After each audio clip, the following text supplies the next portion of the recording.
근데 옆에 분하고 이렇게 인사합시다 하고 이렇게 인사하니까 그냥 뭐 이렇게 인사만 하시다가 마는 것 같아요.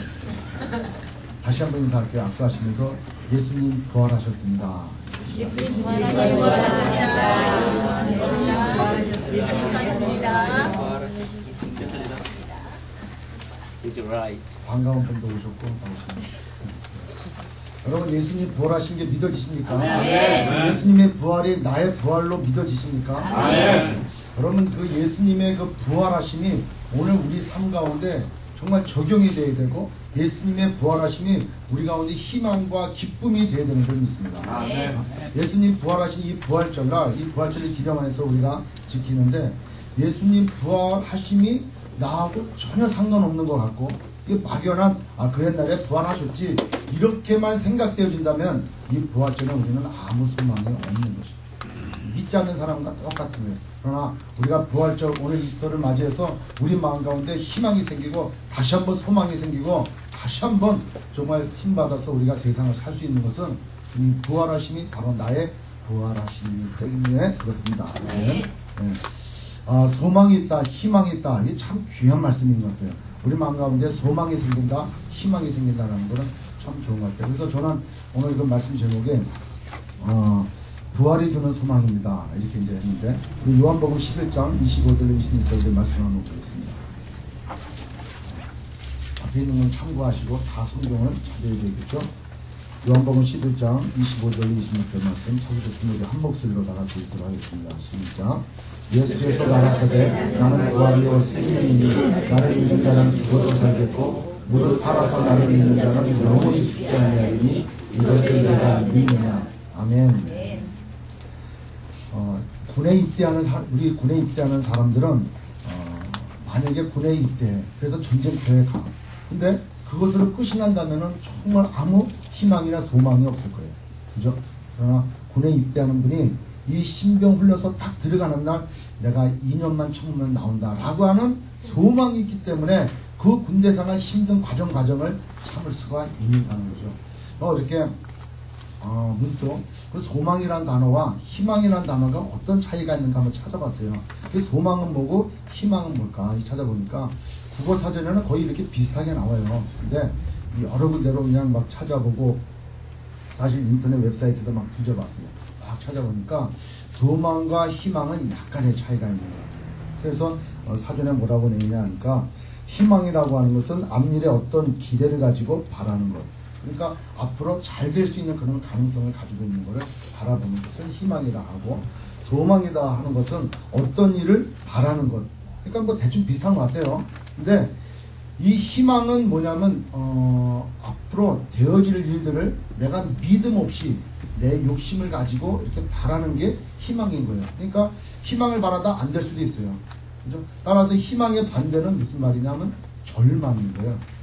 절망. 아예 기대조차 할 수 없는 그런 게 절망이다라는 거예요. 근데 소망이다라고 하는 건 뭐냐면 소망 이거는 믿음을 가지고 인내하며 참으면서 어떤 것이 이루어지도록 바라는 것. 이게 소망인 거죠. 그래서 소망의 반대는 소망 없음. 소망의 반대는 절망 이런 게 아니고 소망의 반대말은 소망이 없다는 거예요. 근데 희망의 반대말은 절망이라는 거예요. 그 불빛조차도 보이지 않으니까. 따라서 우리가 예수를 믿는 우리는 소망을 가져야 될까요? 희망을 가져야 될까요? 우리는 소망을 가져야 되는 거예요. 왜? 천국에 갈 걸 반드시 믿으니까.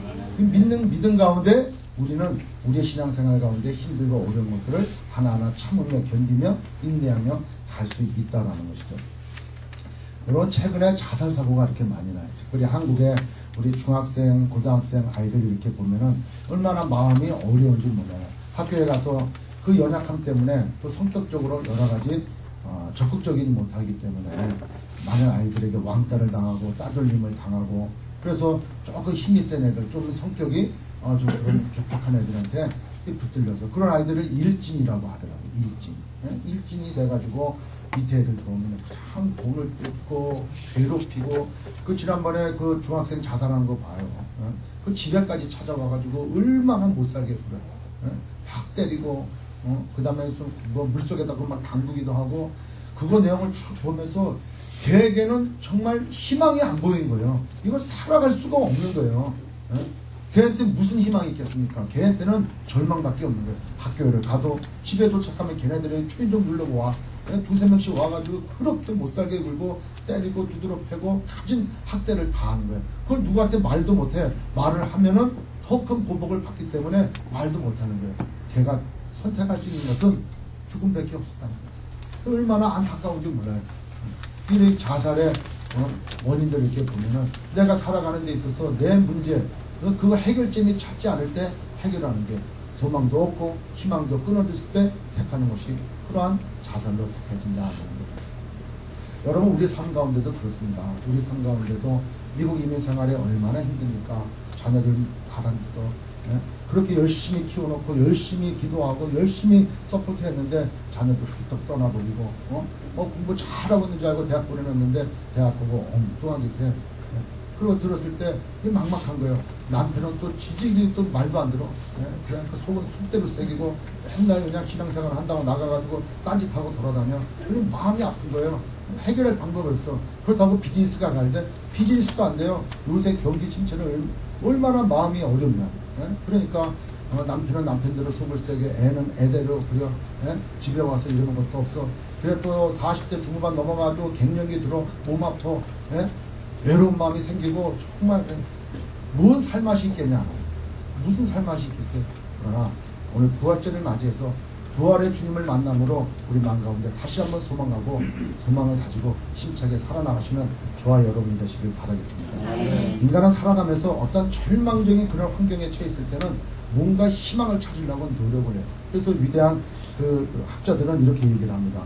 소망과 희망을 가진 자는 이미 미래에 사는 것이다 라고 이렇게 얘기하고, 루터는 희망은 강한 용기이면 새로운 의지이다. 우리가 잘 알고 있는 셰익스피어는 이런 말을 했습니다. 불행을 고치는 약은 오직 소망뿐이다. 이런 얘기를 했습니다. 제가 군에 갔을 때 200km 행군을 처음 해봤어요. 소리랑 탁 나가서 대대 훈련을 일환으로 병사들을 데리고 200km 행군을 하는데, 훈련 받을 때 40km 행군하니까 이게 참 힘들어요. 한 8시간을 그 분장 한 25km 되는 분장을 메고 8시간을 걷는 거예요. 근데 200km를 걷는다니, 그러니까 그 부대에 들어가면서부터 시작해서 그것이 나에게 절망스러운 거예요. 8시간 또 큰 물질이 그냥 몇 개씩 잡혀가지고 힘들었는데 이걸 200km를 걸어야 된다니 참 암담한 거예요. 그렇다고 이거를 누구한테 얘기해요.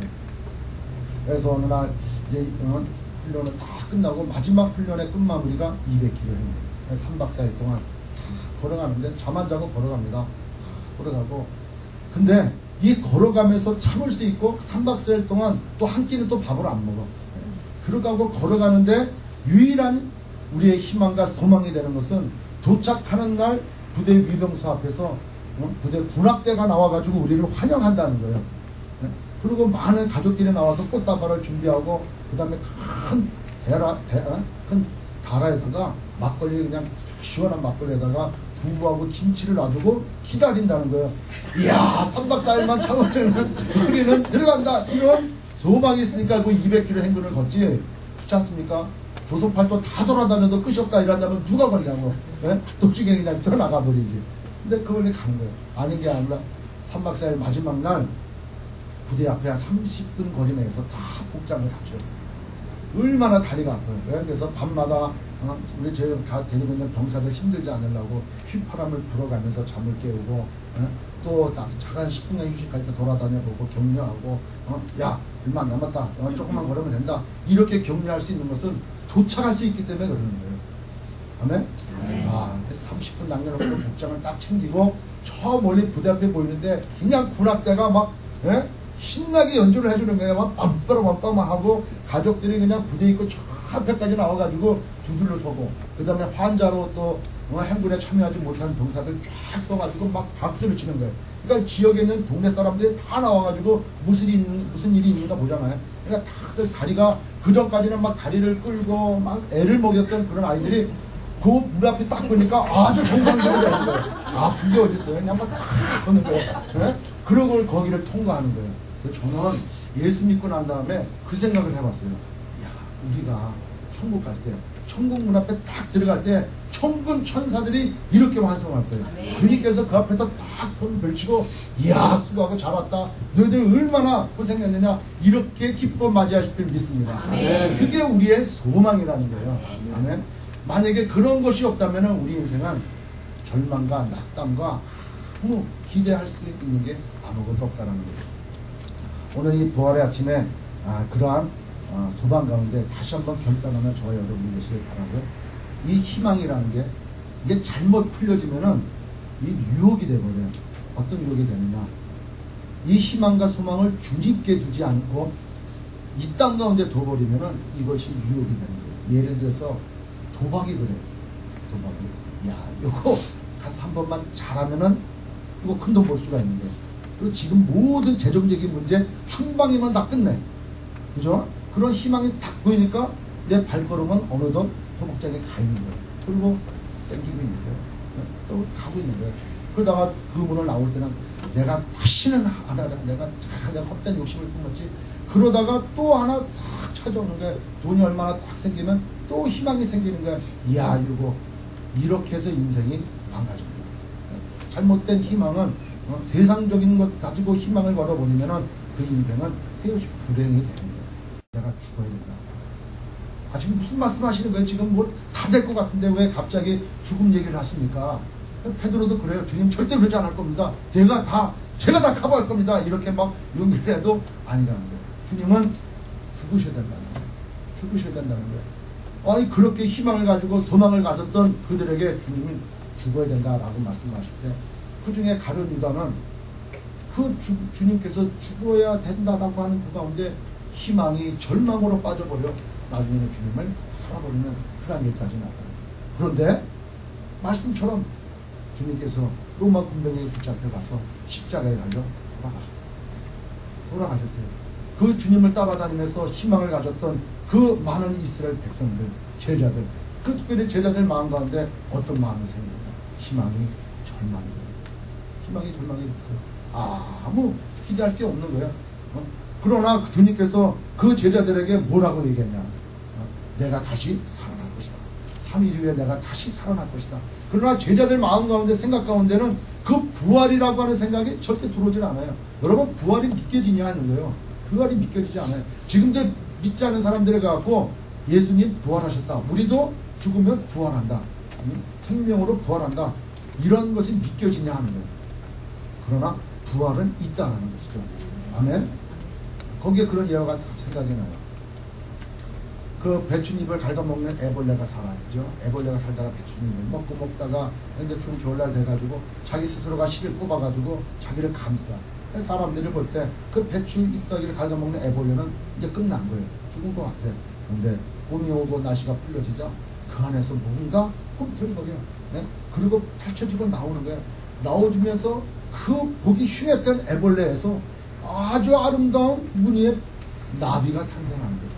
과연 그 나비를 바라보고 애벌레를 어떻게 유추할 수 있겠냐 하는 거예요. 우리는 그 애벌레가 나비가 되어버리는 그 현상을 보면서 우리는 부활을 유추할 수가 있어요. 사람들은 부활이 없다, 죽으면 끝이다 라고 생각하지만 부활은 있어진 거예요. 예수님께서 부활하셨어요.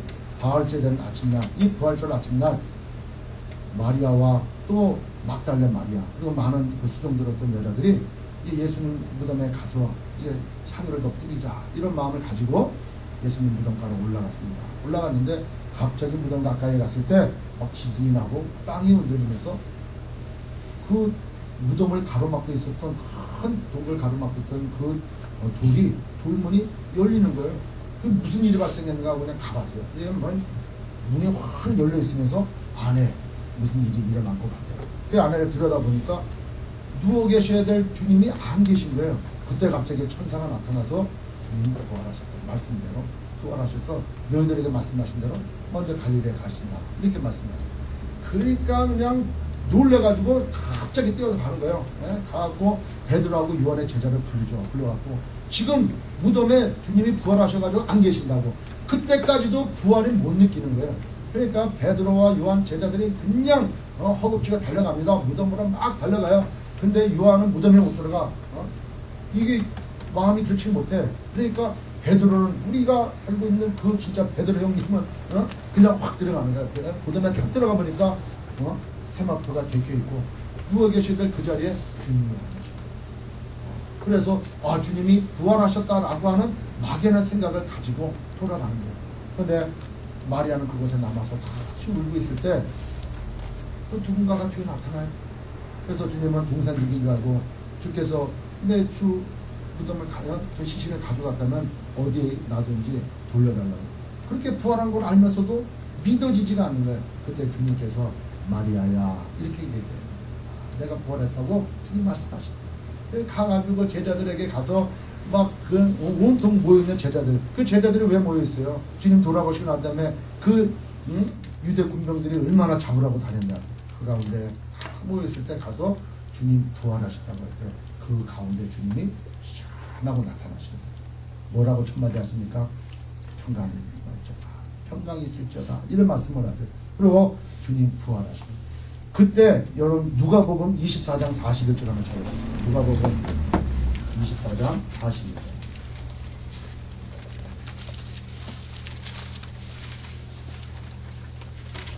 누가복음 24장 41절에 우리 한 목소리 읽겠습니다. 시작. 저희가 너무 기쁨으로 오히려 믿지 못하고 기이 여길 때에 계실 때 여기 무슨 먹을 것이 있느냐 하시니 주님께서 제자들 가운데 부활하심으로 딱 나타나셨어요. 그런데 제자들이 어떻게 기쁘다 그래?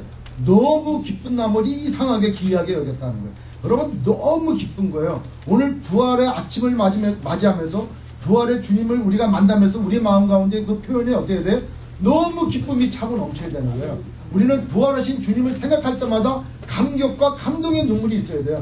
아, 주님 부활하셨구나. 우리에게 생명이 되신 주님 부활하셨구나. 이 기쁨이 차고 넘쳐야 된다는 거예요. 이 제자들이 얼마나 기쁨이 있겠냐고. 여러분 천국과 지옥을 왔다 갔다 했을 거예요. 주님 공생의 기간 동안에 뭔가 이루어지는 것처럼 막 희망이 있어가지고 주님께서 권능을 주니까 각 마을마다 다닐 때 귀신을 쫓으니까 귀신이 떠나가고 병든 자 일으키니까 막 일으켜놔요. 얼마나 재밌고 즐겁겠냐고. 주님 든든하신 주님 있어. 배고파도 괜찮아. 왜? 뚝딱 하면은 그냥 오병이의 기적도 나고. 이 엄청난 일들이 있다가 갑자기 돌아가셨어요. 그 높이 올라갔던 것 내려올 때는 추락하는 것에 날개가 없다고 확 떨어져 버리니까 철망 가운데 살던 그들에게 죽어도 사신 분이 탁 나타나셨어요. 평강이 있을지어다. 이렇게 부활의 주님이 나타나시니까 이들 마음이 너무 기쁜 거예요. 그래서 그들에게 어떤 마음이 생겨요? 야, 이제 뭔가 이루어지는구나. 이제 뭔가 되는구나. 왜? 죽어도 살아. 죽어도 살아. 이런 분이 우리 주님이야. 이제는 뭔가 이루어지겠구나 라는 생각들을 가지고 있었어요. 이 부활의 아침, 정말 이 부활절 날 이 아침에 우리는 하나님 앞에 예배 드리면서 이 제자들이 가졌던 그 너무 기쁜 그 감동을 가져야 되는 점이 있습니다. 그렇다면은 이 역사적인 이 사실, 예수님의 삶과 죽음, 이 죽음이 우리 그리스도인에게 참 중요한데 그 예수님의 삶과 죽음을 완성으로 이끄는 역사적인 이 부활이 없었다면은 무의미한 거예요. 예를 들어서 예수님께서 우리의 모든 죄를 담당하시고 십자가에 달려 돌아가셨다. 그것으로 끝났다. 그렇다면은 우리는 그냥 예수님을 그 시대에 사셨던 선지자, 또 위대하신 분, 뭐 이렇게 끝났을 거예요. 그러나 그 주님께서 부활하셨기 때문에 예수님의 삶과 죽음이 우리에게 커다란 의미가 있다라는 것이죠. 아멘. 근데 세상 사람들은 어떻습니까? 세상 사람들의 인생은 그러한 소망이 있냐 하는 거예요. 부활의 소망이 있냐는 거예요. 세상에 나중에도 우리가 얘기하겠지만 세상에서 갖고 있는 소망이라는 것은 아무 덧없는 거예요. 지나가는 거예요. 삶이 뭐냐? 아무것도요. 누구 말대로 농담으로 삶은 계란이라는 거예요. 삶은 계란이에요. 계란이 뭐 거기서 알이 나오냐는 거예요. 삶은 무엇이냐? 삶은 계란이라는 거예요. 그러니까 저는 그걸 때 하나의 쪼크로 받아들이면서 삶은 계란이다. 그렇지. 삶은 계란에 무슨 생명이 있냐고. 그죠? 우리는 다 깨어져 나오는 인생이 좀 있습니다. 자, 그렇다면 이 부활의 소망이 우리에게 무엇을 주느냐? 이 부활에 우리에게 어떤 소망을 주고 또 부활이 우리에게 어떤 의미를 주느냐 하는 거예요. 첫 번째는 주님께서 부활하심으로 우리의 모든 죄의 문제가 해결됐다는 거예요. 할렐루야. 이게 참 중요한 거예요. 예수님께서 우리의 죄값을 다 갚으셨다는 거예요. 우리는 그 죄 때문에 반드시 죽어야 돼.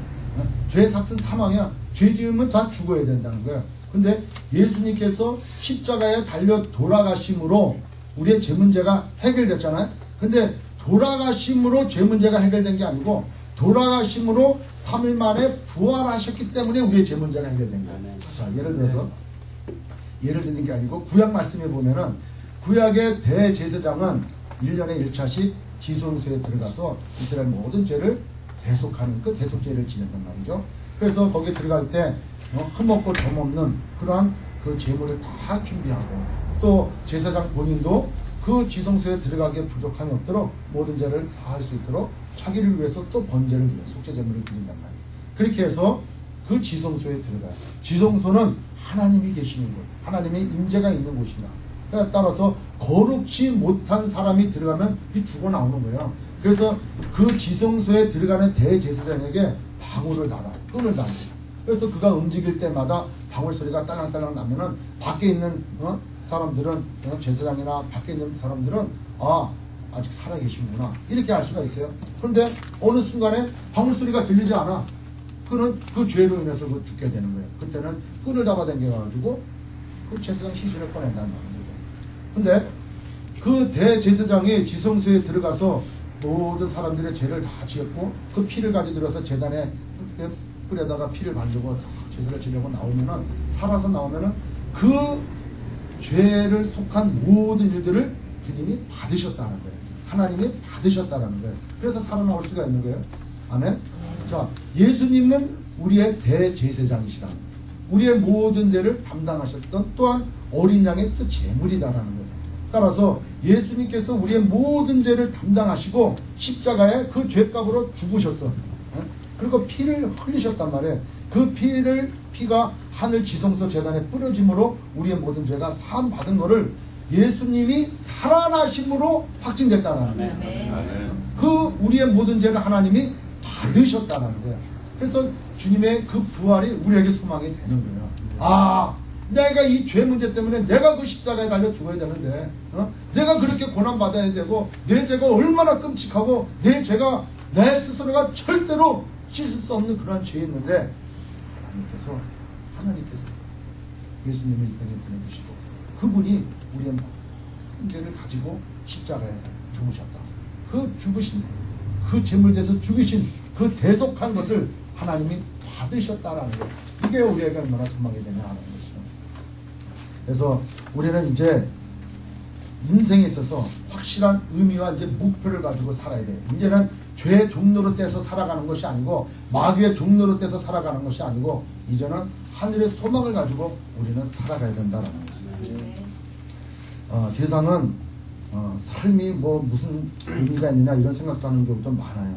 무엇 때문에 살아야 되는지 왜 살아야 되는지. 그러나 죄짓 많은 사람들, 죄 많은 사람들이 그렇게 생각하는 것이지 우리가 죄 문제가 다 해결할 때는 우리의 소망을 하늘에 두고 우리는 거룩함으로 하나님 앞에 나아갈 수 있다는 거죠. 죄가 없으니까 우리가 지난 주일날 에베소에서 우리가 말씀을 나눴던 것처럼 죄가 없기 때문에 우리는 하나님 앞에 설 수가 있는 거예요. 죄가 없기 때문에 우리는 하나님의 아들이라 칭함을 받을 수가 있는 거예요. 그 모든 죄 문제, 내 스스로가 내 노력으로 나의 행위로 절대로 없어지지 않은 그런 죄를 주님께서 단방에 갚으시고 우리를 죄 없다 이렇게 하셨다. 그 확실한 증거를 부활을 통해서 우리에게 보내주셨다. 자, 두 번째로는 우리도 부활에 동참할 수 있다는 거죠. 우리도 부활에 동참할 수 있다. 여러분, 우리가 지난 이제 한 주간 고난 주간을 맞이해서 여러분들에게 저도 많이 강조했어요. 죄에 대해서 한번 심각하게 생각해보자. 나의 죄에 대해서 한번 생각해보자. 그리고 예수님께서 십자가에서 다 갚으신 그 죄, 나의 죄, 나의 죄가 얼마나 정말 엄청난 거고 그런 것이기에 정말 주님께서 갚아주셨나. 그래서 죄에 대해서 한번 생각해보자 해가지고 큐티 할 때나 또 금요 예배, 수요 예배 때 그 죄 문제를 가지고 많이 회개하는 시간을 가졌고 하나님 앞에 감사함으로 이렇게 나갔어요. 우리가 부활에 동참한다는 것은 우리는 그리스도 안에서 죽었다라는 것이 전제가 되지 않는 이상은 이 안에 해결이 안 되는 거예요. 우리도 주님과 연합해서 부활에 동참하기 위해서는 우리도 십자가에 죽었다라고 하는 사실이 전제되어야 된다는 것이죠. 우리는 일단 이제 예수를 믿고 그 부활에 동참함으로 부활의 주님 따라서 우리가 부활할 수 있는 소망이 생기는데, 예수님을 부활의 첫 열매라고 얘기해요. 그죠? 열매라고 얘기했는데, 첫 열매의 의미는 뭐냐 하면 그 다음에 추수할 모든 열매의 대표가 되는 거예요. 따라서 첫 열매를 하나님 앞에 드리고 부활의 첫 열매가 됨으로 인해서 나머지 모든 열매들은 부활될 것을 기대한다는 거죠. 그러니까 우리가 거기에 포함되어 있다. 그러니까 우리가 부활에 동참한다. 그럼 죽음에서 사망에서 이제 새 생명으로 옮겨지는 사람이 됐다. 이러한 사람들은 누구와 관련이 있느냐? 누구와 관련이 있느냐? 그러니까 모든 사람이 해당되는 것이 아니고 예수를 나의 구주로 영접하는 것. 십자가에 내가 완전히 죽은 분, 그리고 부활할 것을 내가 믿는 그분들에 한해서 우리는 주의 부활에 동참할 수 있다라는 것이죠. 따라서 우리가 로마서 10장 9절로 13절 말씀 한번 읽겠습니다. 로마서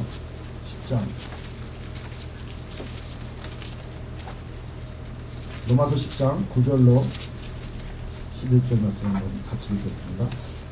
로마서 10장 9절로 11절 시작. 네가 만일 내 입으로 예수를 주로 시인하면 또 하나님께서 그를 죽은 자 가운데서 살리신 것을 네 마음으로 믿으면 구원을 얻으리라. 사람이 마음으로 믿어 의에 이르고 입으로 시인하여 구원에 이르느니라. 성경이 이르되 누구든지 저를 믿는 자는 부끄러움을 당하지 아니하리라 하니. 또 12, 13절까지 좀 같이 읽어볼까요? 유대인이나 헬라인이나 차별이 없습니다. 한 주께서 모든 사람의 주가 되사 저를 부르는 모든 사람에게 유효하시도다. 누구든지 주의 이름을 부르는 자는 구원을 얻으리라. 사람이 마음으로 믿어 의에 이르고 입으로 시인하여 구원에 이른다. 우리가 마음으로 예수를 믿고 이제는 그냥 입으로 시인해서 예수가 믿어지는 것이 아니고 지식적으로 믿어지는 것이 아니고 내 마음으로 예수를 믿어 내 삶이 과거의 삶에서 이제는 새 생명 얻는 삶으로 내가 변화된 그 사람은 부활에 동참한다 하는 거예요. 그래서 부활에 동참하는 사람은 과거의 생명으로 살아가는 것이 아니고 이제는 새 삶으로 살아갈 수 있다는 거예요. 과거의 마귀, 아까 얘기한 마귀의 종로로 되어서 살아가는 것이 아니고 이제는 하나님의 영광을 위해서 살아가는 지체가 된다는 것이죠. 그래서 우리는 이제 영원한 천국 가운데, 천국의 소망 가운데 살아갈 수 있다는 것이죠. 자, 마지막으로 세 번째, 인생의 소망이 생긴다라는 거예요. 이 부활의 소망은 우리 인생의 소망이 됩니다. 저는 한때 중학교 처음, 고등학교 말 중학교 처음에 우리가 흔히 얘기하는 염세적인 거, 이 염세적인 거로 좀 빠졌던 것 같아요. 삶이 무엇일까? 인생은 왜 사는가? 죽음이 무엇일까? 내 삶의 목표나 또 내가 왜 살아야 되는지, 내가 왜 공부를 해야 되고, 또 내가 왜 직장을 다녀야 되고, 내가 왜 살아야 되는지 그 의미를 모르겠다는 거예요. 왜냐하면 살고 죽는 거에 대한 나의 자신에 대한 그런 확실한 답이 없기 때문에 아주 그냥 굉장히 어려운 시절을 이렇게 보냈어요. 그래서 한때는 술도 참 많이 마시던 것 같아요. 그 문제 해결이 안 돼서 벽에다가 머리를 부딪히고 내가 누구인지, 내가 왜 사는지, 삶과 죽음이 도대체 무엇인지, 그리고 내 존재 자체가 없어진다, 내 죽음으로 인해서 내가 없어진다라는 생각을 들 때마다 어린 마음에 굉장히 참 불안해하고 두려움이 쌓였었어요.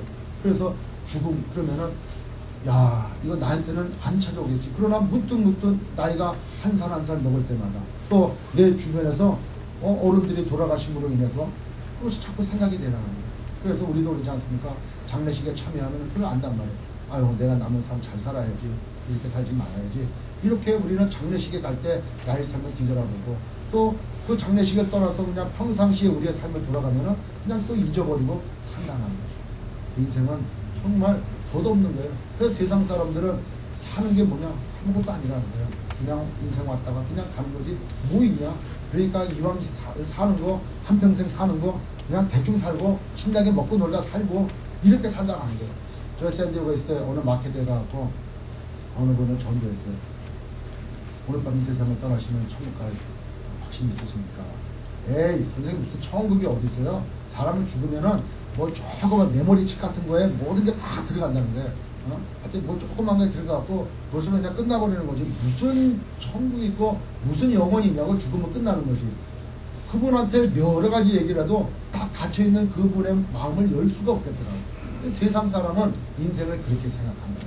따라서 아까 같이 초반에 말씀드린 것처럼 내가 삶에 어떤 일들을 행할 때 그 일이 내 뜻대로 되지 않고 내가 원하는 대로 되지 않을 때는 낙담하는 거예요. 자기의 자존심이 무너지면은 그만 자기 인생을 포기하게 만드는 거예요. 왜? 인생이 그렇게 소망도 없고 내 죽음 후에 그 삶을 생각하지 않기 때문에 이것이 다니까 자기의 자존심을 지키고 자기의 명예를 지키기 위해서 자기가 그냥 생을 거기서 마감하는 거예요. 그 학교에서 또는 우리의 삶 가운데 전혀 소망이 없고 희망이 없으면은 그냥 그걸로 생을 마감하는 인생의 소망이 없는 거예요. 그러나 부활의 주님을 만나면은 우리 인생에 새로운 소망이 생기는 거예요. 아, 인생이 이걸로 끝나는 게 아니구나. 저도 그랬어요. 그냥 미국에 와서 뉴욕 생활을 하면서 정말 힘든 시절을 보내는 거예요. 아침에 6시 반에 일어나서 밤 11시까지 사는 게 그거예요. 세븐데이. 일주일 동안 쉬는 날이 없어. 그리고 조금 이제 좀 몇 달 지나서 여유가 생기니까 딴짓 하는 거예요. 뭐예요? 밤늦게 가서 술 마시는 거예요. 아, 인생 뭐 있어? 그냥 마시는 거지. 그래서 교회 잘 다니는 분 데려다가 인생 뭐 있습니까? 그냥 그렇게 그냥 뭐 빠듯하게 또 교회 나가서 뭐 하냐고. 그 잘 다니는 분 그냥 꼬셨어요. 그래가지고 그분을 데리고 나가서 그냥 밤늦게까지 술을 마셨어요. 새벽 4시까지. 예? 부어라 마시라 그냥 1차, 2차, 3차까지 갔던 인생. 그 밤에 와가지고 그 다음날까지 속이 쓰려가지고 다시는 내가 술 안 마셔야지. 그렇게 하고 있다가 저녁만 되면 또 슬슬 땡기기 시작하는 거예요. 뭐 그때마다 느끼는 감정이 뭐 있어? 인생 뭐 있어? 인생 뭐 있냐고. 그냥 먹다가 그냥 가는 거지 뭐. 아유 이러다 사는 거고 저러다 사는 거고 막 이렇게 가는 거예요. 소망이 없는 거예요. 그러나 부활의 주님을 만나는 순간 새로운 소망이 생기는 거예요. 아, 내가 죽어도 죽지 않는 거예요. 살아도 영원히 살고 죽어도 산다는 거예요. 그 부활은 오늘 말씀이 그렇지 않습니까? 우리는 영원한 천국의 소망을 두고 이 땅 가운데 살아갈 때, 우리가 부활해서 이제 주님 앞에 섰을 때 나의 삶 가운데 내가 잘하고 내가 잘못한 거 주님 앞에 다 심판받을 거예요.